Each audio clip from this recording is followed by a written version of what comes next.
Hello dear students, thermal properties of matter में conduction in metallic rod का concept बहुत ही ज्यादा इंपॉर्टेंट है। तो आइए आज उस कंसेप्ट को समझ लेते हैं। अगर आपको एक रॉड दे रखी है जिसका लेंथ L है, area of cross section A है और उसके दोनों फेसेस θ1 और θ2 के टेम्परेचर पे मेंटेन है, तो याद रखिए कि रेट ऑफ हीट फ्लो का फॉर्मूला आपका रहेगा KA θ1 माइनस θ2 अपॉन L।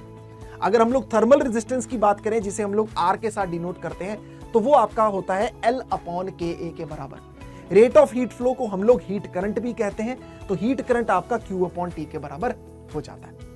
अगर हम लोग इसी तरीके की बहुत सी रॉड्स का अगर हम लोग सीरीज कॉम्बिनेशन ले ले तो आपका equivalent coefficient of thermal conductivity क्या रहेगा, आइए वो देखते हैं।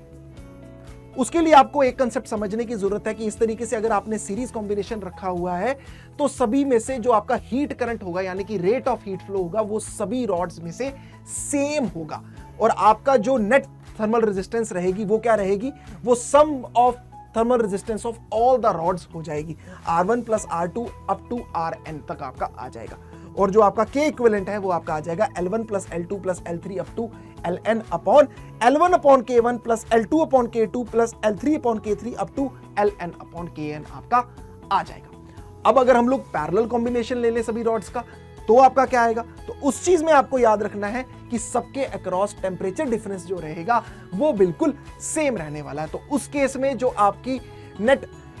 थर्मल रेजिस्टेंस, जो नेट इक्विवेलेंट थर्मल रेजिस्टेंस होगी वो आपकी रहेगी 1 upon R1 plus 1 upon R2, इस तरीके से करते करते अप टू 1 अपॉन Rn आपका हो जाएगा और आपका जो K इक्विवेलेंट है वो आपका बन जाएगा K1A1 plus K2A2 up to KnAn upon A1 plus A2, इस तरीके से अप टू An।